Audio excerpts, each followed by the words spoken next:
Здравейте! Аз съм Симо Ангелов, координатор и организатор на изборна секция в град Ноймюнстър.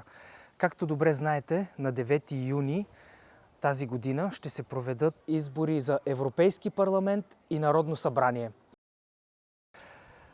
Ние сме готови с нашата изборна секция, която се намира в Веселин Шуле и сме подготвили секцията така, че да бъде удобно за всички да дойдат и да гласуват. В този училищен двор, в който може да се влезе и от Веселин Штрасе, също така може да се влезе и от Килер Штрасе.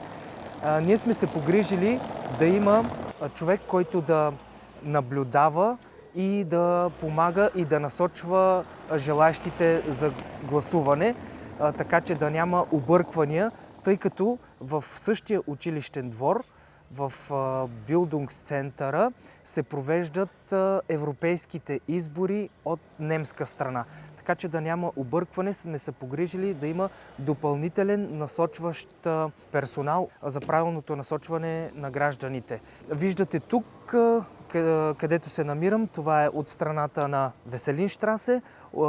Тук е едната възможност да могат избирателите да влязат и да намерят избирателната секция. Другата възможност е от Килер Штрасе. Изборната секция в Ноймюнстър стартира в 7 часа, както е по закон.